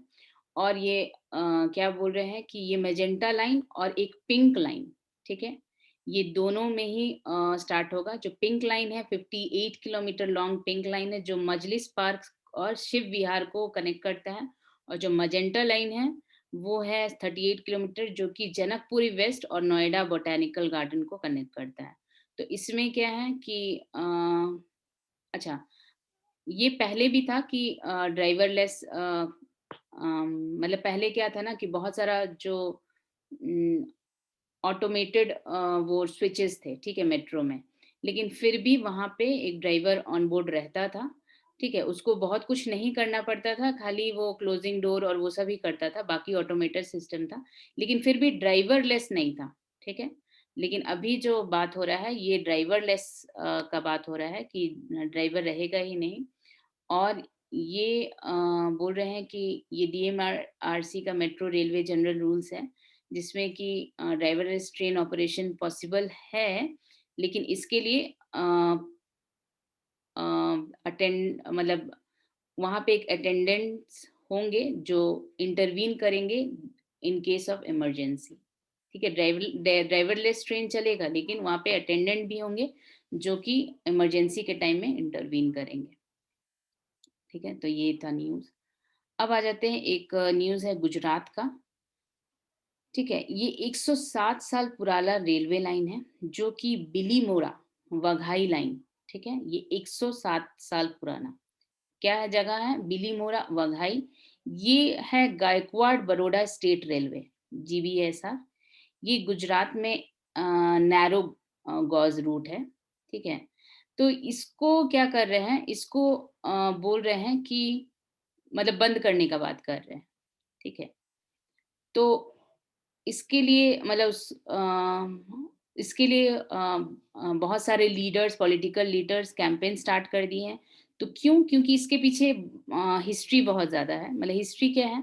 तो यहाँ जो वगाई जो डांग डिस्ट्रिक्ट में है, वो यहाँ पे रेलवे स्टार्ट हो गया था और यहाँ पे जो गायकवाड़ डिनास्टी जो प्रिंसली स्टेट था बरोडा का 1913 में ये स्टार्ट हो गया था यहाँ पे रेलवे। और यहाँ पे जो है वो क्या है ना कि ये जो रेलवे है ये वहाँ के जो ट्राइबल जो भी कम्युनिटी है वो उन लोगों का ओनली वे है जो कि वो जो मेन जो रेलवे इंडियन रेलवे है का जो बाकी जो रूट्स है उससे कनेक्ट करता है। और क्या है वो लोग वो लोग जैसे सामान ले जाना या बहुत इंटीरियर विलेजेस मतलब विलेज का बहुत इंटीरियर तक वो जाता है और वहां से कुछ भी चीज अगर लाना हो ट्राइबल्स को, कोई भी सर्विसेज अगर चाहिए या इवन हॉस्पिटल्स जाना हो, स्कूल जाना हो, कॉलेजेस जाना हो, कोई भी मेडिकल असिस्टेंस चाहिए या कोई भी चीज के लिए इमरजेंसी के दौरान भी उसी का सहारा लेना पड़ता है। तो और इसीलिए उसको नहीं मतलब बंद करने के लिए मतलब जैसे ही बात हुआ तो फिर बोला गया कि नहीं वो ओनली रूट है जो कि वो फॉरेस्ट के अंदर जाता है और वो जो ट्राइब्स है वो कनेक्ट हो पाए हैं, मतलब कनेक्ट हो पाते हैं जो बाकी रेलवे बाकी जो रूट्स है उससे। तो इसीलिए ये न्यूज़ था। तो पढ़ लेना ये डंग कम्युनिटी और कहाँ-कहाँ से वो ट्राइबल्स है, ये सब है इसमें। आगे। अच्छा, मेरे को कोई ये बताओ आईएलपी क्या है? अच्छा, हम देख लेते हैं कौन-कौन बताने के कंडीशन में है। शिवम हाँ, लिख दो आईएलपी। हाँ, निमेश बोलो।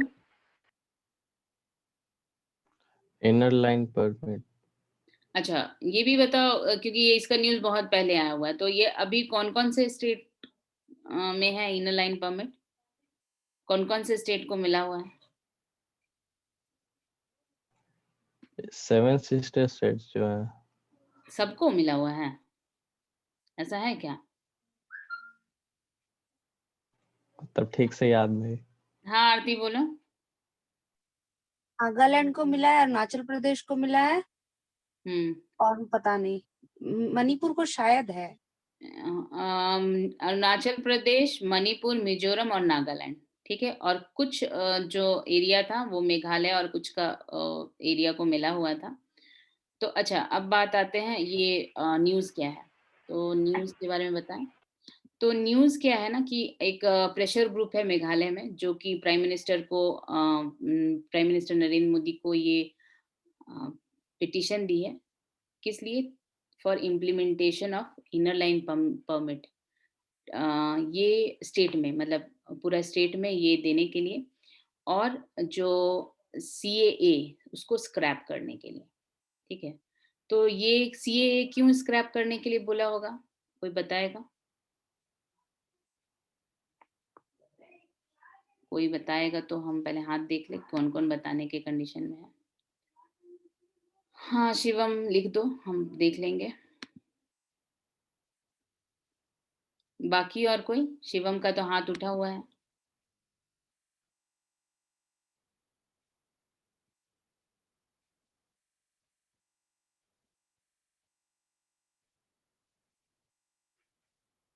और कोई नहीं? अच्छा देखो सीए में आरती का फिर से हाथ उठा। हाँ, आरती बोलो। हम गेस कर रहे हैं कि ये लोग जो एनआरसी का डेट कट ऑफ डेट और उसके डेट से कुछ मिसमैच है तो वो सोचता होगा कि वो लोग सारे इधर आ जाएंगे उनके स्टेट में मे बी। एनआरसी वाला यहाँ पे बहुत ज्यादा नहीं वो एनआरसी का बात नहीं है। सीएए को इसलिए बोल रहे हैं कि उसको स्क्रैप करने के लिए क्योंकि याद करो सीएए में क्या लिखा हुआ है कि बांग्लादेश, अफगानिस्तान और पाकिस्तान, तो मेन दो लोगों को थ्रेट क्या बांग्लादेश से है। तो बांग्लादेश से जो लोग भाग भाग के आए होंगे उन लोगों को वहां पे मिल जाएगा सिटीजनशिप। यही बात है ना उसमें जो तो फिर नॉन वो हाँ नॉन मुस्लिम्स है। को फिल कर देंगे। हाँ हाँ। ठीक है, जो हम डायरेक्टली बोल रहे हैं नॉन मुस्लिम्स, लेकिन वो नॉन मुस्लिम्स जो भी जैसे हिंदू, सिख, क्रिश्चियन, पारसीज, जैन और बुद्धिस्ट, ये जो भी कम्युनिटी जो आ रहे हैं, तो इन लोगों को तो मिल जाएगा ना सीएए के तहत। तो वही वो बोल रहे हैं कि बांग्लादेश जो आया है उन लोगों को तो बाहर 2014 ही सही, लेकिन उन लोग जो आ चुके हैं उन लोगों का अगर इनर लाइन परमिट अगर रहता तो उन लोग आ नहीं पाते। तो इसीलिए बोला गया कि या तो मतलब ये भी सीए भी स्क्रैप करने के लिए और क्या इनर लाइन परमिट का इम्प्लीमेंटेशन के लिए। तो इसमें जो वही बोल रहे हैं कि वो आईएलपी मेघालय में भी दिया जाए। ये बहुत पहले का इशू है, मतलब लॉन्ग पेंडिंग इशू है, जो वहाँ का एक स्टूडेंट यूनियन है, ये है खासी स्टूडेंट्स यूनियन। ये बहुत पहले से ये मांग रहा है और ये 1985 से ये मांग रहा है। तो वही रीजन है कि क्योंकि एक तो 1971 के बाद बहुत जो बांग्लादेश से बहुत लोग जो भाग भाग के आए हैं माइग्रेंट्स, जो कम्युनिटीज, और वो क्या है कि जो अरुणाचल प्रदेश और मणिपुर, मिजोरम, नागालैंड में तो नहीं जा पाए क्योंकि इनर लाइन परमिट है। और वो कम्युनिटीज क्या हो गए, माइग्रेंट्स जो त्रिपुरा, असम और मेघालय में धीरे धीरे वहाँ मतलब पूरा भर गए हैं। तो इसीलिए वो बोला है कि सीएए को भी स्क्रैप करने के लिए और इनर लाइन परमिट का इम्प्लीमेंटेशन के लिए। ठीक है, बाकी पढ़ लोगे तो तुम लोग को समझ में आ जाएगा। अच्छा, ये एक न्यूज़ है। अच्छा, ये क्या है, एक यहाँ पे वेस्ट से एनर्जी प्रोड्यूस करने का बात हो रहा है। तो कहाँ पे, तो कर्नाटका। ठीक है, कर्नाटका में जो चीफ मिनिस्टर है बीएस येदुरप्पा, ये फाउंडेशन स्टोन रखे हैं। ये वेस्ट टू एनर्जी प्लांट कहाँ पे, तो बिदादी। ठीक है, ये हम इसका क्रक्स बता दे रहे कि एक्चुअली करेंगे क्या। इसमें क्या है कि जो इनऑर्गेनिक मटेरियल है और ऑर्गेनिक वेस्ट है, तो ऑर्गेनिक वेस्ट को तो कंपोस्ट बना देंगे, और इनऑर्गेनिक जो वेस्ट है उससे क्या करेंगे, उससे वो रिफ्यूज मतलब फ्यूल, रिफ्यूज डिराइव फ्यूल बोलते हैं उसको, जिसमें कि bad quality of plastics, used clothes, वो जो इनऑर्गेनिक मटेरियल है उसको यूज करके एनर्जी जनरेट करेंगे। तो उस एनर्जी अच्छा, ये जो एनर्जी जनरेट करेंगे, ये इसमें कुछ कुछ और भी बात है कि इसमें क्या होना चाहिए कि इसमें जो सिल्ट होना चाहिए वो कम होना चाहिए, सॉइल कंटेंट कम होना चाहिए, मॉइस्चर कम होना चाहिए।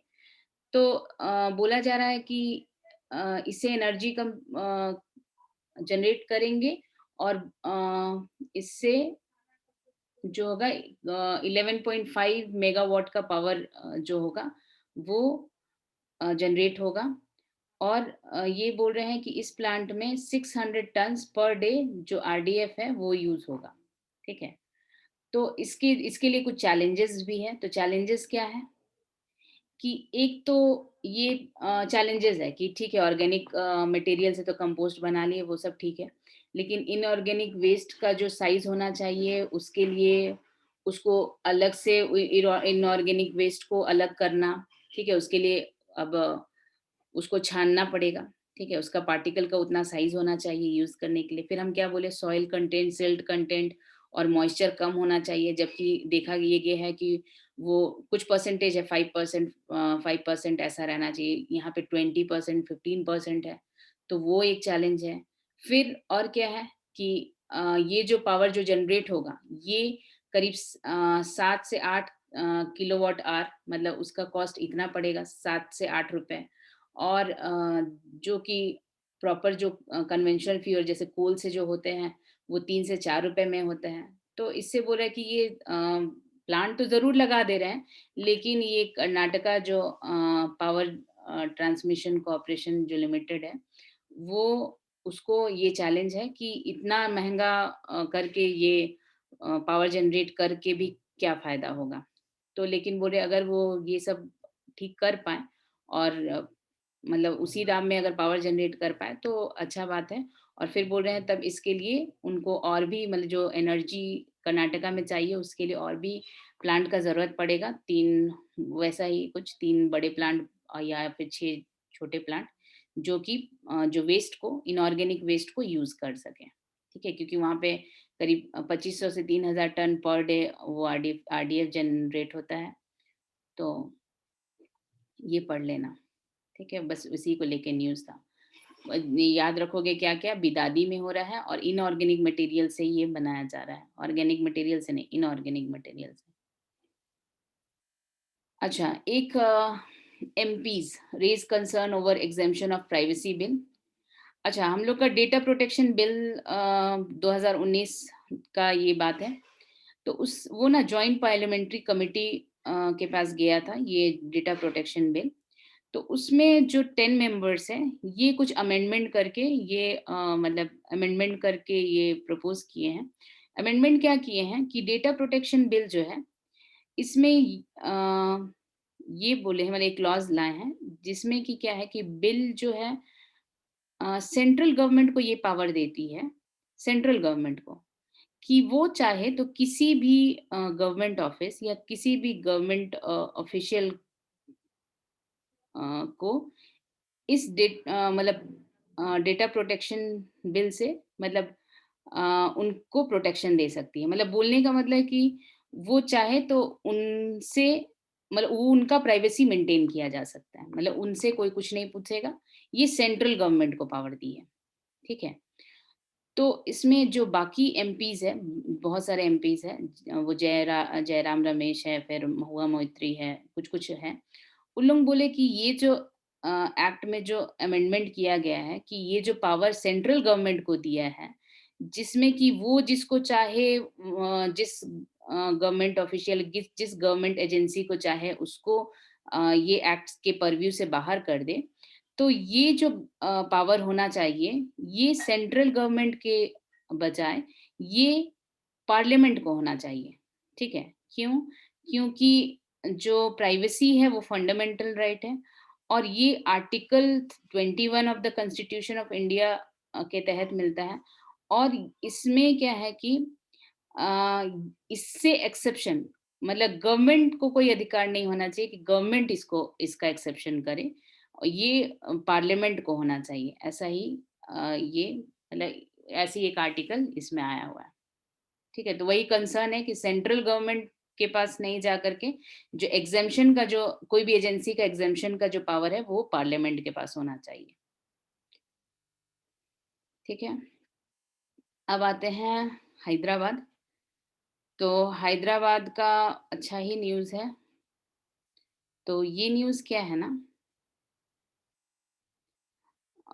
इसमें हैदराबाद में एक ये है कि हैदराबाद का मतलब प्रपोज़ किया है कि हैदराबाद का नाम चेंज करके भाग्यनगर, ठीक है? और इसमें जो है निज़ामी कल्चर दोनों को बोला गया है कि मतलब अच्छा ये न्यूज़ एक्चुअली क्या है कि इसमें पार्टीज़ के बारे में बोला गया है, कि पार्टीज़ क्या करती है ना एजेंडा मतलब पार्टीज़ का इलेक्शन का एजेंडा क्या रहता है?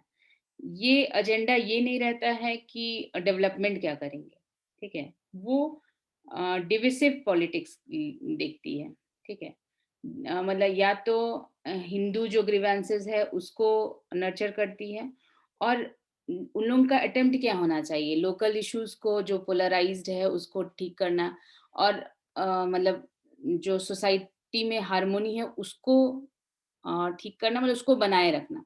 लेकिन जो कैंपेन हो रहा है वो इसमें दिया हुआ है कि बीजेपी का जो कैंपेन है वो डेवलपमेंटल इश्यू नहीं है, वो हिंदू मुस्लिम मतलब इंडो मुस्लिम कल्चर और वो जैसे वहाँ का जो क्या चेंज करना है, क्या मतलब हिंदू ग्रीवेंसेस है, वो सब को लेकर के रहता है। मतलब जो थीम रहता है वो डिविसिव रहता है। वहाँ पे और एक जो पॉपुलर पार्टी का नाम है वो एआईएमआईएम ऑल इंडिया मजलिस इत्तेहादुल मुसलमीन, ठीक है? वो भी जो कम्युनल पोलराइजेशन है उसको फॉर्डर करता है मतलब उसको बढ़ाता है, वो भी बात दिया हुआ है। और बीजेपी का भी बात दिया हुआ है कि वो जो कम्युनिटीज़ के बीच में जो अ, खाई है उसको भरने के बजाय उसको और बढ़ा रही है और वो मतलब उसको यूटिलाइज़ कर रही है। क्यों? क्योंकि इलेक्टोरल गेन की वजह से, ठीक है? मतलब इलेक्टोरल गेन मिल सके, तो उसके बारे में दिया हुआ है। फिर और क्या बात बोला हुआ है कि कांग्रेस का यहाँ पे बात बोला हुआ है कि कांग्रेस जो रिससिटेशन का मतलब है कि उसको कितना भी वो जान देने का कोशिश करे, लेकिन वो उसके बियॉन्ड है, मतलब उसमें अब जान फूंक ही नहीं सकते हैं, मतलब ये बात बोला गया है। मतलब कांग्रेस का पॉलिटिक्स के बारे में बोला है कि कांग्रेस अब मतलब जो सेंट्रल जो उसका अथॉरिटी मतलब सेंट्रल में जो है वो पूरा मरने के कगार पे है। जो भी जान बचा हुआ है अब बोल सकते हैं कि वो जो स्टेट लेवल पे जो कांग्रेस पार्टीज है उन लोग में ही कुछ जान है तो है। जो हाई कमांड है वो पूरी तरह से मतलब बोल रहे कि एक पैर बोला जा सकता है कि कब्र में है, और जो पार्टी है वो कुछ भी नहीं कर रही है। और जो कुछ साइकोफैंट्स मतलब कि जो चापलूस है, कुछ लोग आगे पीछे जो घूम रहे हैं वो है, कुछ आइडियोलॉजी नहीं है, प्रिंसिपल नहीं है। और स्टेट पार्टी जैसे कि केरल में और केरल का नाम आया है और पंजाब, वहाँ पे ये जो कुछ उन लोग करे वो बोला जा रहा है कि मतलब ये भी बात बोला है कि उन लोग ज़्यादा सक्सेसफुल अगर हो सकते हैं अगर वो नेशनल लीडरशिप से हट करके एक रीजनल फॉर्मेशन बनाए अपना, मतलब रीजनल वे में, जैसे कि तृणमूल कांग्रेस है, तो वो ज़्यादा सक्सेसफुल हो जाएंगे। तो ये सारा बात था ये वाला न्यूज़ में। तो पढ़ लेना आज का ये सारा, ये खत्म हुआ आज का न्यूज़, ठीक है। और फिर कल से तो सर का क्लास शुरू होगा, बाकी जो भी आर्टिकल्स बचे हैं। अच्छा, हम जितना पढ़ाएं इसमें किसी को कोई डाउट है तो अभी पूछ लो, कोई भी आर्टिकल में।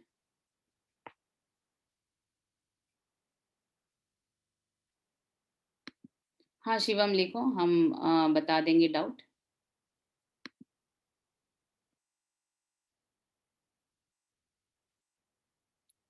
चैट में लिख दो, हम बता देंगे।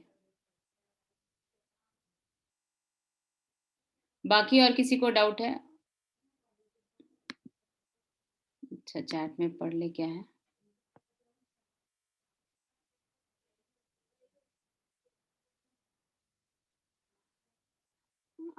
इस पे व्यू देना, जैसे अगर हम ये बोले कि सेंट्रल विस्टा जो प्रोजेक्ट है, तो अभी जो जो टाइम है, जैसे अभी हेल्थ केयर और उस पे ज़्यादा जो कंडीशन है, जैसे ये हम लोग देखे ही हैं कि पेंडेमिक के दौरान हेल्थ केयर सिस्टम जो हम लोग का कंट्री का रहा है, वो उसका क्या हालात है ये बहुत अच्छे से सबके सामने आ गया है।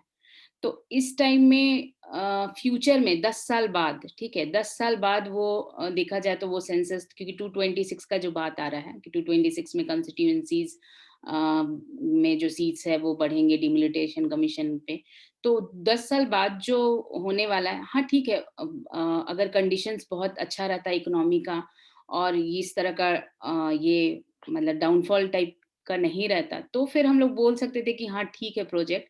लेकिन कुछ हद तक तो बोल ही सकते कि हेल्थ केयर सिस्टम जब बहुत अच्छा हो जाता और इकोनॉमी जैसे अनएम्प्लॉयमेंट, खैर कुछ लोग ये भी दलील दे रहे हैं कि जैसे अब बनाने का काम जब शुरू होगा तो एम्प्लॉयमेंट भी बढ़ेगा, मतलब एम्प्लॉयमेंट मिलेगा। तो ये खर्च करके मतलब अगर बोला जाए तो अगर कुछ जैसे क्या है ना कि पार्लियामेंट हाउस बना है, ठीक है, तो उसमें तो जैसे इकोनॉमी जब तक नहीं बना तब तक वो ठीक है, एम्प्लॉयमेंट मिल गया, लेकिन उसके बाद क्या? अगर उसी पैसा को वैसा कुछ वर्क में लगाते जो कि उससे एम्प्लॉयमेंट जनरेट होता और होते रहता, ठीक है, मतलब कुछ एसेट क्रिएट करते जिससे कि एम्प्लॉयमेंट और जनरेट होता, तो ये लॉन्ग टर्म के लिए ये वो ज्यादा अच्छा रहता। और फिर उसके बाद मतलब मेरा ये व्यू है, पर्सनल व्यू। और ये और एक बात क्या कि मतलब हेल्थ केयर सिस्टम पे अगर ज्यादा ध्यान देते हैं अभी अभी का जो डिमांड है, तो वो ज्यादा अच्छा रहता। Either legacy is important. हाँ ये अब ये तो डिपेंड, मतलब उन लोगों का मैंडेट है, उन लोग कर सकते हैं वो सारा काम। लेकिन फिर भी अपना जैसे कि अपना व्यू तो दे ही सकते हैं, मतलब जो अपोजिशन है वो बहुत हद तक सही ही बोल रही है, ठीक है। और ये अब ये है कि उन लोगों के पास पावर है, उन लोग वो कर सकते हैं, लेकिन बाकी लोग का व्यू तो डिफर करेगा ही।